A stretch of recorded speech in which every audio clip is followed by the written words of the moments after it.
The Copenhagen Climate Conference is the biggest environmental meeting in more than a decade. Environmentalists from all over the world are planning for urgent action to be taken against global warming. And joining me to help talk about this conference is Senator Jim Inhofe. Senator, thanks so much for joining me. Nice to be with you. So I know you're going to Copenhagen, and your views are a little bit different than a lot of the other people that are going over there. Why are you going to Copenhagen? Oh, I'm going. I actually went to one of these before in 2003 in Milan, Italy. I'm going over because I fear that if some of the individuals like Senator Boxer or Senator Kerry go over and they say what we are going to do in the United States, I have a feeling it's going to be something we're not going to do.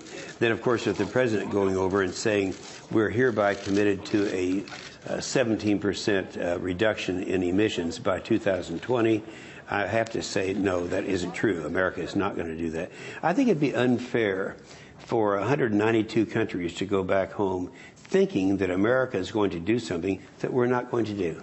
And what specifically do you think is wrong with the agenda at Copenhagen? Well, the agenda is they have all people who think alike, and many of the people representing countries really don't care about the agenda. It's the biggest party of the year. Right now, the biggest problem is they're running out of caviar and champagne. So in a lot of these countries, that's the only reason they're going, just for the party. The agenda there is to try to put together, something, some accord that everyone could agree with.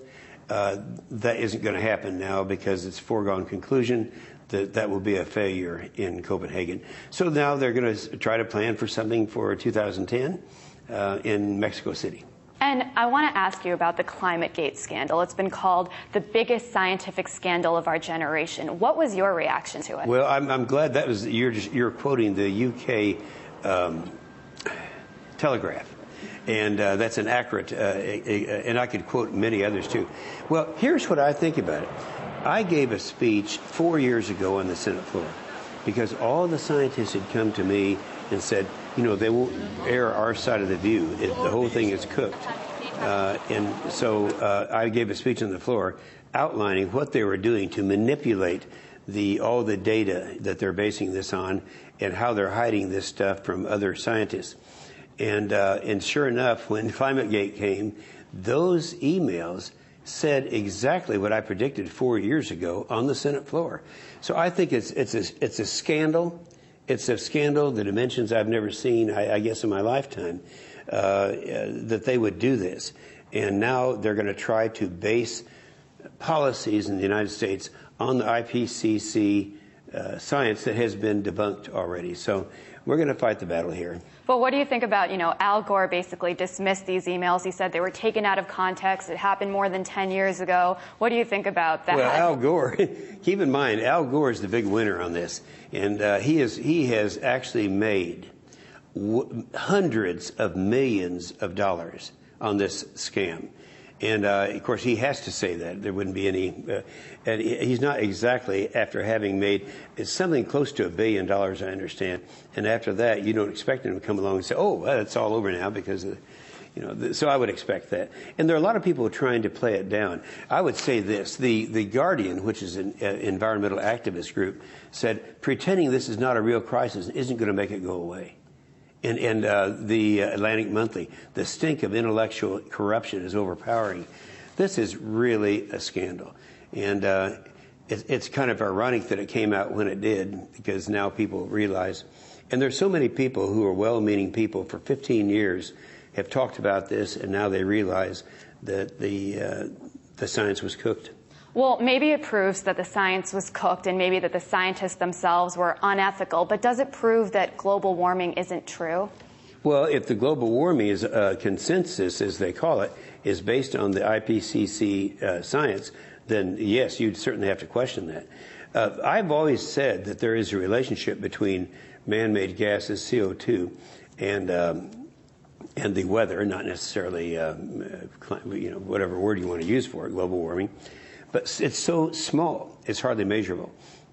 In fact, it was Al Gore's scientist, his Tom Wigley, who said if all nations did this restriction, it would only, all developed nations, it would only reduce the temperature by 7/100ths of 1 degree Celsius.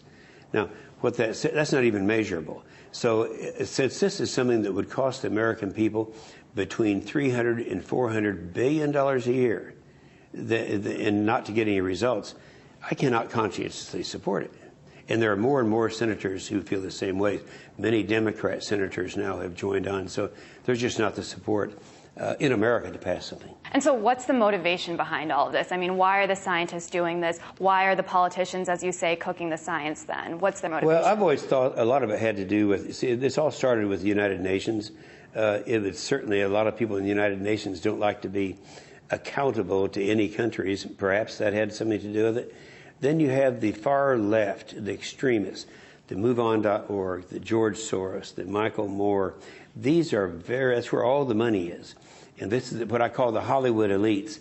And those people out there are very, very liberal, and they're famous for trying to manage everybody else's life except their own. And so how will this affect the average American, out on Main Street? Obama has said that the greenhouse gases are going to really affect everyone's health. How is this going to affect the average American in terms of taxes and jobs and things like that? Well, it's not going to affect him because we're not going to pass it. But if it passes? If it did, it would cost the American people somewhere between $300 and $400 billion a year.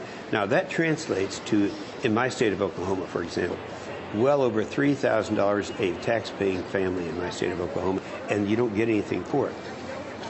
In fact, Lisa Jackson, who is the director of the Environmental Protection Agency, even admitted that if we had passed either the Waxman-Markey bill, or the Boxer bill, it wouldn't reduce the greenhouse gas emissions at all. And President Obama has said that he wants to reduce carbon dioxide emissions by 17% by 2020. And a lot of his proponents are saying, that's great. Why wouldn't we want to breathe cleaner air and, drink nice water? I mean, what do you think? Well, first of all, it is highly controversial that this would perform, that CO2 is the danger that people would like to have you believe it is. To link it with the 5 pollutants that really are pollutants is wrong. And if we were to do that and have policy on, change our policy in the United States, as I say, it would be the largest tax increase in history, and you don't get anything for it. And one thing I want to go back to really quickly is I know you've talked about how this could ultimately outsource jobs to places like India and China because there aren't restrictions over there. Can you explain that to me a little bit? Oh, well, because even though they're saying that, someday we'll restrict our CO2, they're not going to do it. In fact, they laugh at us and think, yeah, they would love to have the United States of America pass something over here so that when we can't generate electricity here, our jobs would go to China, into India, into Mexico, into the developing world. And they would love to have our jobs there. I mean, China is cranking out almost 3 coal-fired generating plants each week. And that shows you that they have no intention of reducing their CO2. And so who in the United States would benefit from reducing the CO2? Well, nobody would. It would just be, if we passed something that would have mandatory reduction, it would be very punitive to our taxpayers. And, I want to go back to ClimateGate for a second. We talked a little bit about the IPCC from the UN. Do you think they have a monopoly on the scientific information that people are receiving? And, how is that happening? Well, yeah, the IPCC is the group of the United Nations that was kind of self-appointed to do this, to run this show. This is over 10 years ago.